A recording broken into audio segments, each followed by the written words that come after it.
Hi there, everyone. My name is Carl White III, and I'm a huge fan of Tony Stark. He's on my hoodies, he's on my shirts, he's on my desk. I carry him around in my pocket all day. He's even in my car. Tony Stark is one of my favorite fictional characters of all time. But why is that? I get that question a lot when talking about how much I love Iron Man. And to be fair, it's a fair question to ask with a little bit more than a simple answer.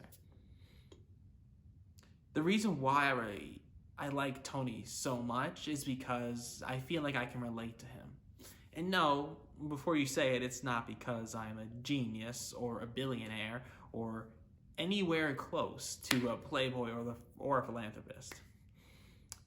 I relate to Tony because I relate to his struggles that he goes through, the challenges that he faces. In a way, his journey mirrors my own. In the first Iron Man movie, Tony has to take a really good look at himself in the mirror. He goes through a traumatic event and then comes out better because of it, but only because he realized that he needed to make a change. You see, Tony doesn't start the movie as a good person. And that kind of reminds me of myself in middle school. I wouldn't say that I was that good of a person either. I hurt a lot of people who didn't deserve it, and I ended up pushing away those who cared about me. And it wasn't until the traumatic event of losing nearly everyone who cared about me that I realized I needed to make a change for the better. Iron Man 2, just as a movie, I love it, and it means a lot to me, just on a personal level, because I see a lot of myself in Tony throughout the events of that film. The movie follows Tony through some of his darkest moments, and it wouldn't be a stretch at all to say that he goes through a depression, even going as far as to display some suicidal red flags, giving away all his belongings. Get sick. Did you just donate our entire modern art collection to the Boy Scouts of Boy America. Scouts of America? Yes, it is a worthwhile organization. I didn't physically check the crates, but basically, yes. And it's not our collection, it's my collection. Throwing parties without a care.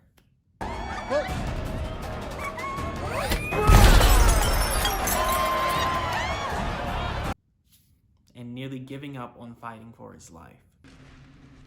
Are you listening to me? Are you okay? Let's go. And as much as it pains me to say, this is something that I can relate to. I've been there myself, wanting to quit, being on the brink of giving up. Mental illness has been something that I've struggled with both throughout high school and even still some today. I've given this look here to family members, to friends, to myself. However, the life-changing part about that was recognizing that expression on somebody else's face. Because even though he was a fictional character, it proved to me that I was not alone. Iron Man 3 is a really good movie that also has a special place in my heart. Throughout the events of the film, Tony is seen struggling with anxiety. He has trouble sleeping at night because of nightmares. He has multiple anxiety attacks throughout the course of the film. And actually, the scene that resonates with me the most out of this entire film is the scene when Tony has his first anxiety attack. Because it reminds me a lot of what it was like when I had my first anxiety attack. I know exactly what he's going through in that moment because I've been there. Clutching my chest, trying to breathe, trying to gather myself, terrified because I don't know what's going on. It's a really powerful moment and by far my favorite scene in the entire film because of the commentary that it has on anxiety. Wait a minute, Tony. Tony. Sorry.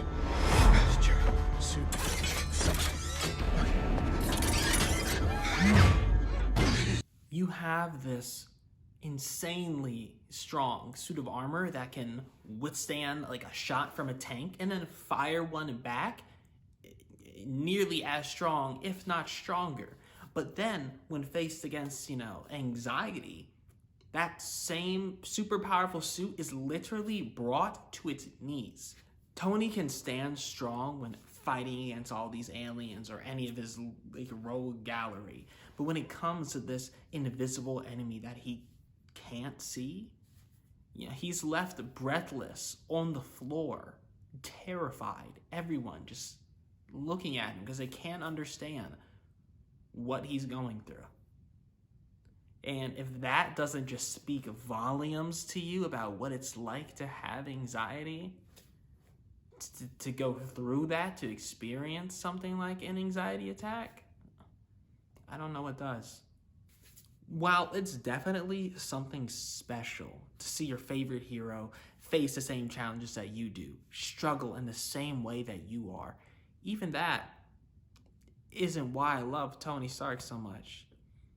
Tony is not my personal hero because he goes through the same struggles that I do.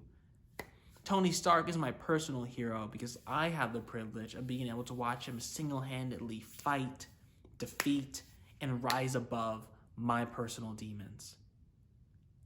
It is such a privilege. And it's plenty inspiration for me to do the same myself. He inspires me to fight against my depression, to fight against my anxiety, because I watched him do it. He can do it. I can too. And so can you.